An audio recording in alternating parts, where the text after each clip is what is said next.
Hey there, I'm Pete Townsend, and this is Money Never Sleeps. We look inside the minds of entrepreneurs and at the crossover of startups, enterprise, finance, technology, and life as we know it.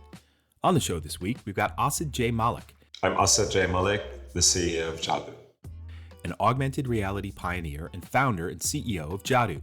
Jadu is a next-generation multiplayer augmented reality fighting game for your phone, launching this month. Players can settle or start rivalries with friends or compete against strangers for fame and glory in this combat game from the future. Malik's critically acclaimed and globally exhibited narrative storytelling projects Terminal 3 and A Jester's Tale premiered at Tribeca and Sundance film festivals, positioning Asad as a visionary in the space before completing his undergraduate degree. Asad was named one of Variety's 10 Innovators to Watch, Rolling Stone's Future 25, Forbes 30 Under 30, and Adweek's Young Influentials, and also made the Independent's Filmmakers to Watch list. He sits on the Board of Trustees for Bennington College as a recent graduate. In this episode, we get into the formative experiences that influenced Asad's desire to bring Jadu to life, before we go deeper into the story of Jadu and the complex mechanics of augmented reality and fighting avatars. We also talk about bringing together a community of gamers from all walks of life and explore a few themes at the intersection of gaming, augmented reality, and society. All right here on Money Never Sleeps. Listen, Asad, great to have you on the show with us today. Thanks so much for joining. Excited to get into the story of you, the story of Jadu, where all this is going, this intersection of the internet with augmented reality and everything else that is going on in the gaming world and storytelling in general. So thank you. And maybe the best place to get started is just for you to give us a view into your background and what brought you to where you are today.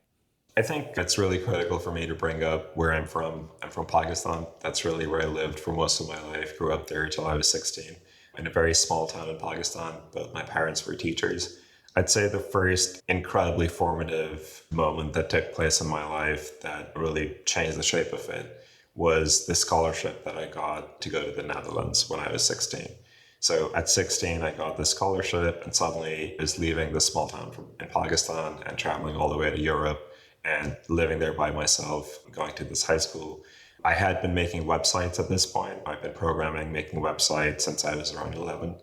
And this moment suddenly really opened the gate of opportunities for me. I went from living in this small town to now giving speeches in front of the King of the Netherlands in about a year. And from there on, I came to the US. I had very much had a Silicon Valley dream. I'd grown up pretty much reading Paul Graham essays and everything that comes with that world. But in part to challenge myself, in part because I already had a lot of exposure to that way of thinking, I forced myself to basically go to an art school. And that's precisely what took place in the art school. My thinking was very much challenged. I realized that the way that I was thinking about technology was not how a lot of young kids of my generation were thinking about technology, because their parents had already made it in New York and San Francisco and LA, and their perspective on life was a bit different. So it was during my time at Bennington that I realized that I wanted my career to not only be in cutting edge technology, but for it to be expressive in nature and be creative in nature. And we wanted to build products and experiences that could support that idea. And that's what got me to augmented reality, because the mediums that I thought were going to be cutting edge but expressive in my lifetime were AI, VR, and AR ended up being the one that I chose and I doubled down on. Yeah, and it feels like that one is in terms of the Hollywood versions of VR that we've seen come out in a number of different movies, that AR is just within reach, far more within reach. And you're definitely bringing that to life. Just want to double click on something in your background there in terms of artist versus technologist. Is there a leaning there, or do you feel like there's an equal balance? There is absolutely a leaning, but it's contextual and it really depends on who else you're surrounded by. When I'm with friends that are artists, I have a lot of musician friends at the moment. That's just a circle I've surrounded myself with here in LA. I very much feel like a technologist, and those feelings are very enhanced. And I feel like I have such a process and I have a team and we're constantly running experiments, but it's all very organized and analytical compared to my friend's process. But then when I'm working with my team or when I'm speaking to people in the tech industry, I definitely feel more like a creative and I feel less like a technologist because our process is way more free flowing and reactive and things are changing all the time. And in those scenarios, I definitely feel more like a creative. All right. And your music friends that you're spending a lot of time with right now, any particular genre of music that, or is this all encompassing? I'd say it's all encompassing. I'm a big prog rock fan. Like I just listen to a lot of King Crimson and Pink Floyd and just bands from that era. I love the fun time signature switches and just like music that is long and complicated. And I have a lot of friends that do tackle that kind of stuff. But a lot of them are also producing for the radio. There's constantly that tension between experimental and staying true to the indie, but also at the same time trying to make something that comes through in the mainstream. So it's a common theme, and it's something that I also constantly want to surround myself when we're thinking about technology and shipping games and things like that. Absolutely. No, it's great. When you have that overlap, it just feels like it's all cumulative, right? Where you get these creative ideas that are flowing, and just in terms of hanging out with people and hearing them, seeing them make music, and that it gets you wondering. I'm such a huge music fan myself. It just gets my creative mind flowing as well. So right there with you. In the topic of Jadu, can you tell us in a bit more detail about Jadu and what it is, when it's launching, and what you're expecting it to become? So Jadu is an augmented reality fighting game, which is crazy to say, those words combined together. And we're launching actually very soon. We just got approved on the App Store and Play Store this week. Apple only had one complaint. They were like, it's not working well on iPad. We said, hey, it's not supposed to work well on iPad, but they insisted, and we basically built an iPad version that is feeling great now, and I'm feeling silly for not having it initially. And we're going to be opening pre-orders next week on Tuesday, and then we're going to run a 2-week long pre-order window, after which we're just going to launch it onto the App Store. So Jadu, we've been building it in one format or the other for the last 3 years or so. And right before launch, the form that this project is taking is that of a fighting game. It didn't start as a fighting game. It didn't start as a game. It didn't start with fighting. But that's the form it's taking right now. And I'm honestly very happy and proud of what it's ended up becoming. Okay. And I've had a look at some of the videos on this, and it's amazing. But in your words, maybe just tell our listeners a bit more about what the experience is going to be like for them. So you download Jadu on your phone, and the beauty here is that the action is taking place in your space wherever you are directly. So you basically open it, you look around with your camera, and you tap, and your avatar essentially drops into your room. Now, this is a pretty interesting moment because even looking at an avatar from the rear camera is not something people are accustomed to for the most part. People are used to front-facing filters, Snapchat, TikTok. A lot of the AR that they're doing is with the intention of recording a 2D video. That's the end output. In our case, the end output is a 3D spatial experience. So this avatar, you can walk around. It will reliably stay in space. And since this is a native app and not a web-based AR experience, the avatar really does stay in space. It's not floating around. It's really strong and consistent. And then you can actually drag and start moving the avatar. So not only is it in your space, but it's in your control. And as you drag the avatar around, it runs around your room as you would expect it to. And then what happens is that another player that's having a similar experience to you with their avatar in their room, another part of the world, is able to join a session with you, and then a fight takes place between the two of you in both of your respective locations. And what you're seeing is what's happening in your space, but they're seeing it happen in their space. So I believe that this is a very magical kind of ghostly presence that gets created of another person that is in your space, but they don't really have much of an indication of being in your space. Your privacy is not being affected. They can't see your camera. They can't see your surrounding. But from your perspective, your intimate space is being used and giving presence to them. It's incredibly innovative, and I hadn't thought about that before in terms of the front facing or the rear facing. And there's so much that goes into the lore around this and the mythology around this. And that helps to breed lots of gamer interest and some kind of community feeling. I know that you've built a big community around this and all the time leading up to the launch of this. How did you go about doing that? And what were some of the things that you relied on? Because gamers come from all different walks of life. When you think about these different groups that you've assembled now into this community and these folks from all different places and all different backgrounds, what were some of the common threads bringing this community together? Yeah, that's a great question. The community that we formed is really over the course of a number of years. And because of that, a lot of different people have joined. I think the one common thread between all of them is that they really are interested in seeing what happens with AR. It's the medium for us is kind of at the core of everything, which isn't always the case. A lot of people, when they create art or when they create a project, it already exists in a medium that is somewhat established, and then the medium itself then has fan bases that like certain genres and niches and this and that.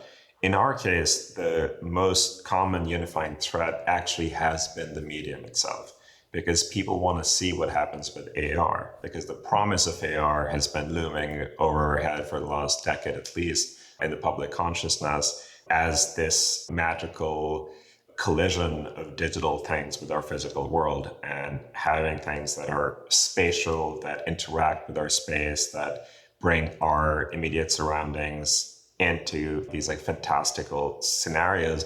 This is how people daydream. This is, you look around, you imagine things happening. So to see that that can happen in a tangible, shareable format where people can have experiences that create that illusion and share them, that's just so awesome. That's such a compelling thing that I think will happen for most of humanity's future. That will be a thing that's at our disposal, and it's not quite there yet. So that's a very exciting thing to want to see be brought to life. And our promise to everyone has always been that we're going to try to bring that to life. It's not about just fighting. It's never been about one thing that we're doing at any given moment, because we've pivoted a lot. But the one thread that's been consistent is we are pushing AR at its limits. We're not trying to just make the quickest, most marketable thing that would make sense right now. We're trying to bring that future closer to us. And that's what our community's always wanted to see. So when we actually pivoted into the fighting game, a lot of people were not that interested in fighting. A lot of people in our community, they were there for the AR. The fighting didn't really matter. In fact, it was a detriment to their interest in the project. But now they've come to like it and get used to it because they care about the project and the augmented reality aspect of it so much. Now, obviously, that's going to be changing, because once we launch the game, our community will be of people that like to fight in AR. The fighting is going to become more of a critical element. But in the formation of the community, the AR has been the most critical element. That's interesting. Starting this with fighting, started this with the avatars fighting. And it made me think that's your go-to-market niche. And like you said, this could become much bigger. And as the technology bandwidth improves and as your team development capacity grows and the rest of the technology partners' capabilities improve, you'll be able to do so much more with this. And I hadn't thought of an augmented reality phone-based fighting game being something that could spawn into something so much bigger.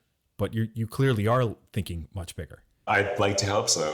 Yeah, because as I said, this didn't start like a fighting game. I'll give you a sense of how it did start, because we started making AR experiences around 7 years ago, and the initial projects we did were on HoloLens and Magic Leap headset. For us, the medium was all about the headsets. The whole point of AR was you're not holding like a flat rectangle in your hand and looking at the world through that. The point was that your hands are now free, and you're interacting with the world in a natural way, how a human should interact with space. That was the whole point. And so we did a lot of these projects on the Magic Leap and on the HoloLens. And we took them to Sundance and Tribeca. They had premieres at film festivals. And that was awesome. I was in college at the time. We would go to these red carpets, launch our new AR projects, and people would come and write reviews. And it was awesome. But it wasn't going anywhere. Just in just a year of doing that, we knew that really quickly that there was no distribution for these headsets. There was no even location-based experiences. Just can't really reach the scale of people that we wanted, because you need to reach a scale of people in order to figure a medium out, which was always our primary instinct, was we were trying to figure out the medium of augmenting reality. And in order to do that, if you have an audience, the larger your audience is, the quicker you can do that versus doing it in a lab, because a lot of it is actually figuring out the social constructs that are going to form around the medium. So we shifted to mobile, and on mobile, it's been a lot of pivots from we were doing musical holograms at some point, then pivoting into more metaverse direction to now creating a fighting game. And the reason fighting game is so compelling is because if you look at the entire space, I feel like there are two separate types of spaces that are intersecting for us. One of them is this metaverse space and the metaverse concept, which ties in crypto and Web3, but also meta, social VR, a lot of sandbox, and a lot of those kinds of experiences.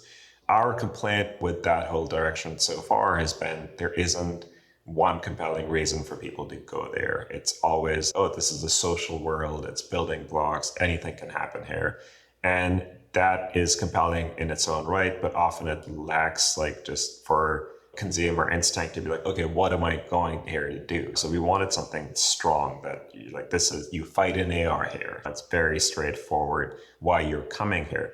Now, why you will stay here and what we will build over time, that's something that we really care about, because all we're trying to do right now is get you in the door and give you an experience with augmented reality you've not had before. So that's one space. The other space is consumer AR. And the spectrum of that goes from Niantic, which is map-based AR. That's the key thing. It's map-based AR. And they crush it. They do it so well. Sure, it's not worked with a bunch of the recent titles, but Pokemon Go is still the first thing people think of when they think of mobile AR. So they crushed it. But when you think about the AR experience itself in any of the Niantic products, it is relatively limited in terms of you're throwing a ball or you're controlling a character, but there isn't much action taking place in AR itself. Then you have Snapchat, TikTok, Instagram, where I just brought that up earlier. You're recording 2D videos. And then on the other extreme, you have Vision Pro and headsets and pass-through AR, where your hands are free. It's really cutting edge, but it's not available in any kind of wide capacity. Where we are fitting in this entire kind of spectrum is we want to be really accessible. Billions of people have phones. Mm-hmm. We want to reach them. And the phones are powerful enough and actually quite underutilized in terms of the power they have, both in terms of sensors and what modern phones can do. I don't think is being pushed to the limit quite yet.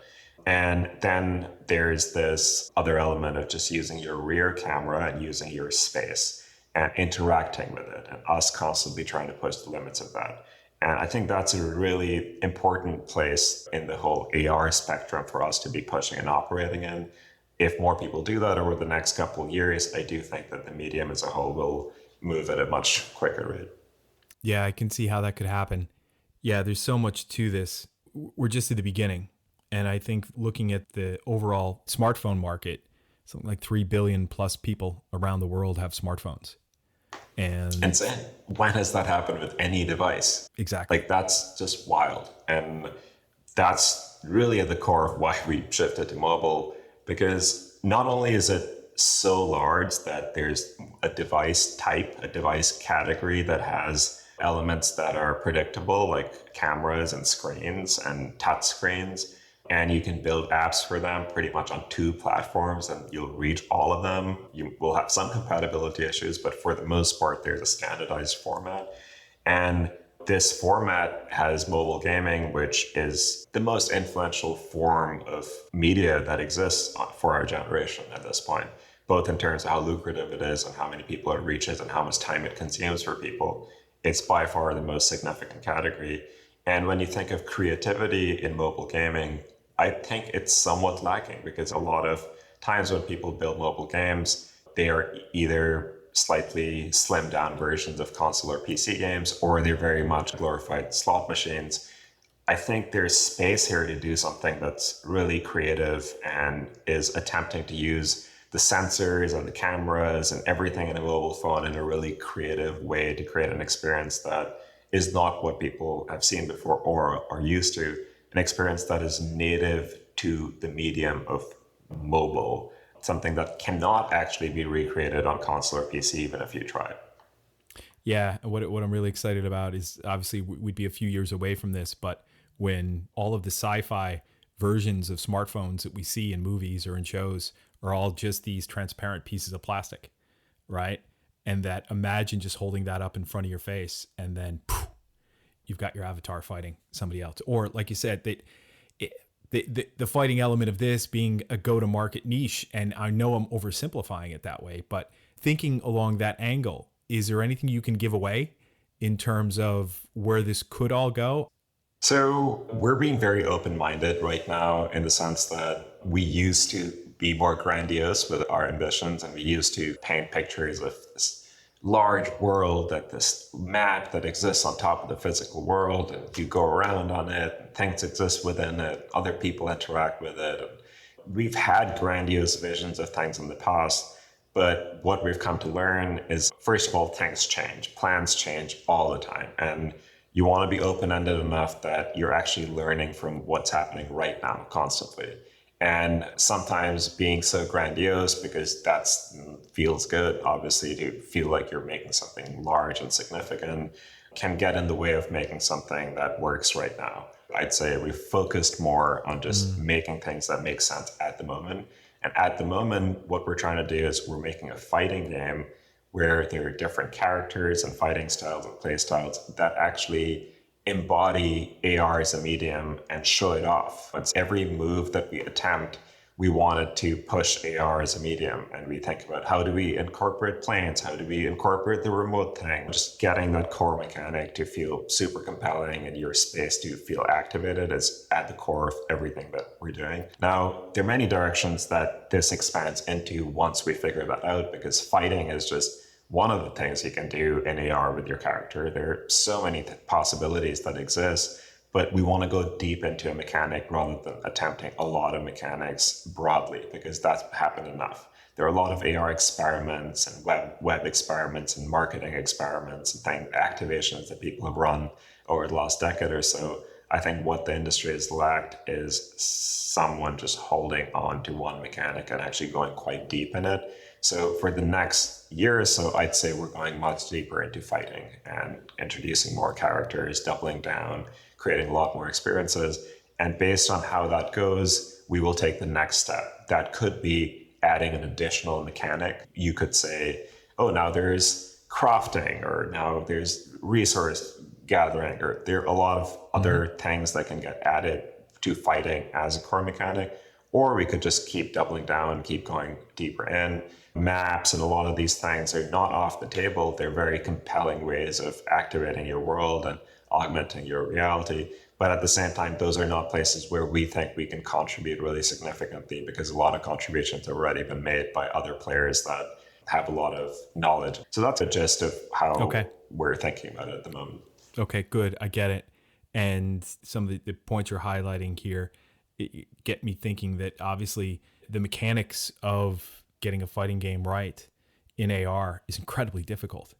And if you get that right, and the organizational learnings that you'll have from that will iterate to do all these other things that much quicker. That's exactly what it is. Really, we're not just building a fighting game. We're building a process and a company that knows how to build a type of AR games that no one else does. Yeah, I get it. And it was like when they were building the Terminator back a long time ago, that they had to get the mechanics right of having that terminating robot first, right? And then it could become a kinder, gentler version of the Terminator that came through in the next few movies. Yeah, it's an interesting point that you bring up right now, just kindness and being gentle and peace versus like violence and fighting, grittiness of fighting. And I think it's an interesting thing. Like, we totally could have gone with a direction, a core mechanic that felt like it was friendlier and nicer and rounder on the edges.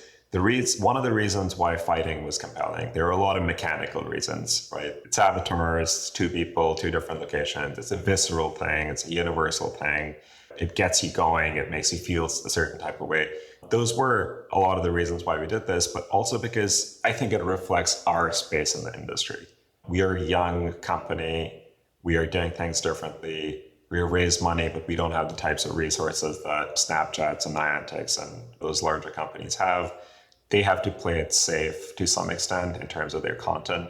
This is something that I've seen before. We built a project on the Magic Leap a couple of years ago when the Magic Leap first came out, and it had themes that were a bit darker. We had rat cages and these creepy stories and just a bunch of stuff happening that Magic Leap considered more mature content, stuff they wanted to support, but from the sidelines, not enough to push it on the platform. Because everyone in the industry, their approach to AR has been the Pixar-esque, family-friendly, clean approach. And I don't think that's how new mediums propagate. No.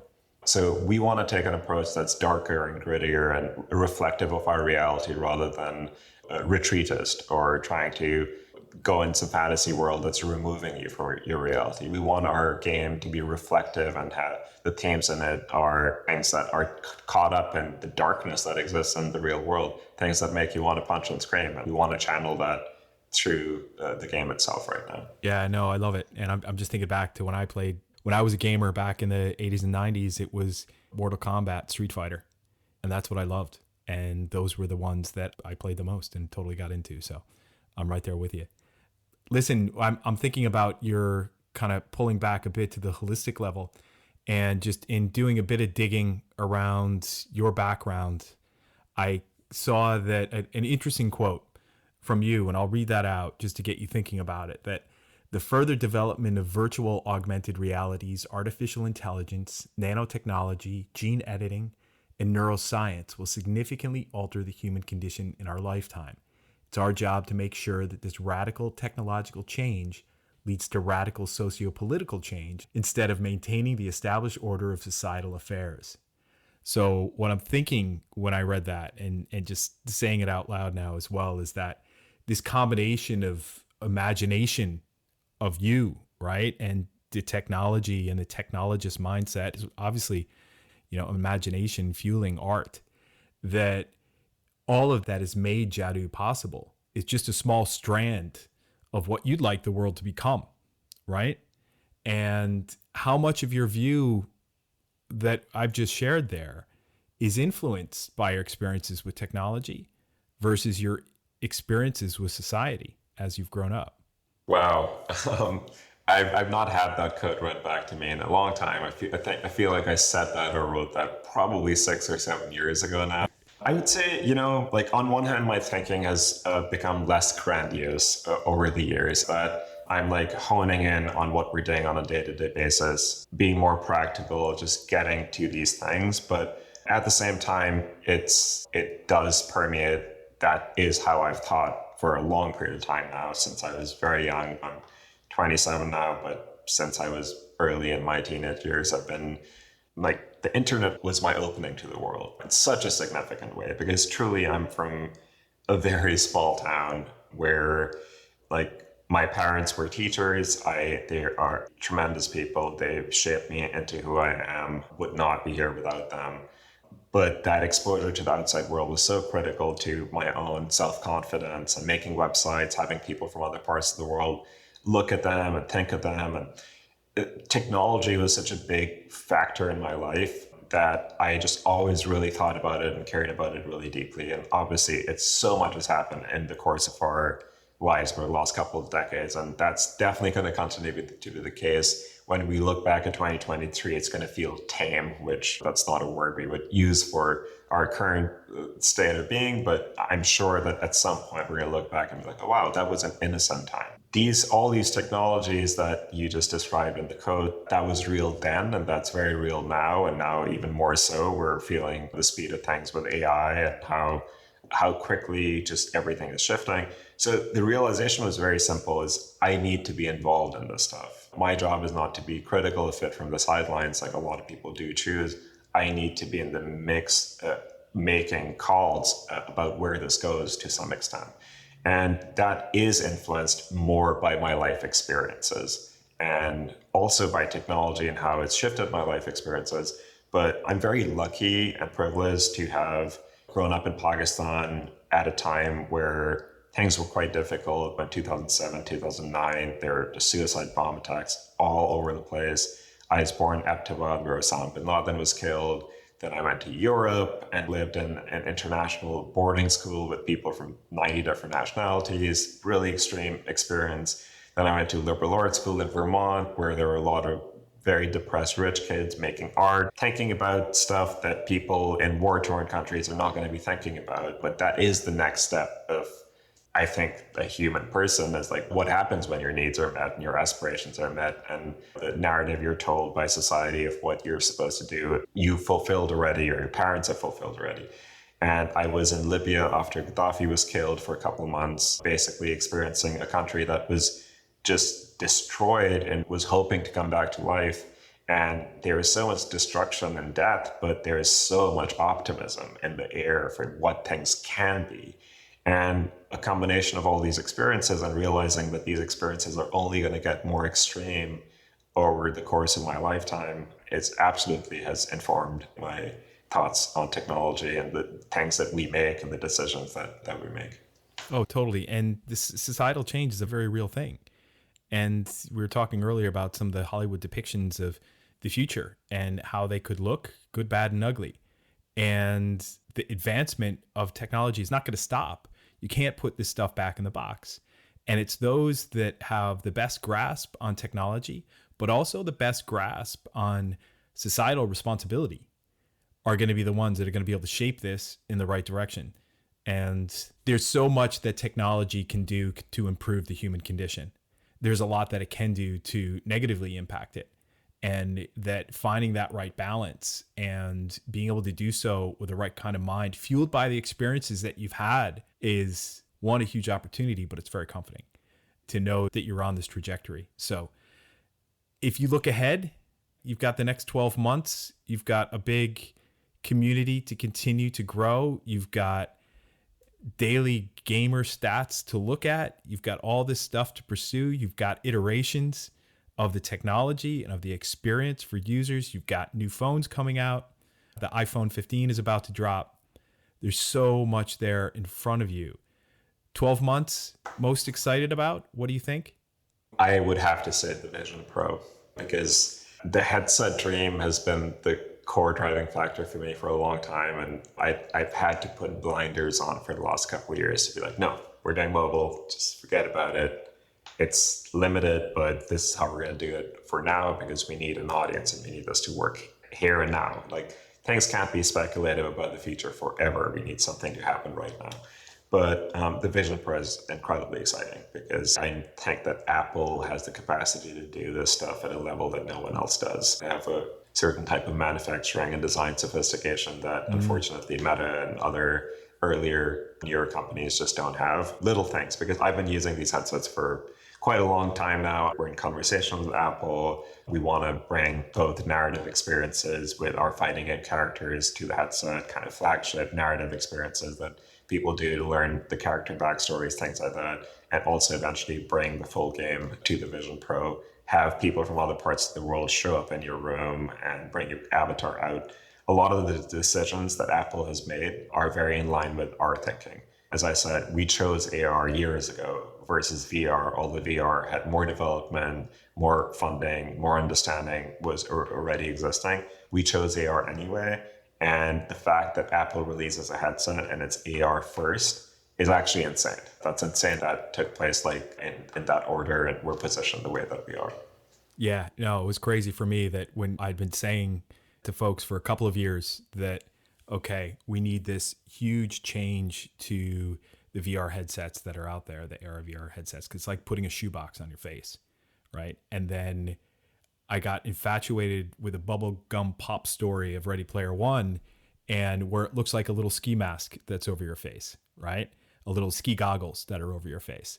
And then we see what Apple brought out, and it looks like that Ready Player One headset. So it's, yeah, and it's uncanny and very helpful and lucky at the same time that it was AR first, right? Because Yeah, for yeah. you guys, that's fascinating. And there are actually a lot of other little things. Like, for example, in a lot of their promo footage, you'll see people just sitting on their couch and interacting. They don't have that many active moments. Like, Meta is constantly showing people running around, like fighting in their living room or playing ping pong or things that are more active.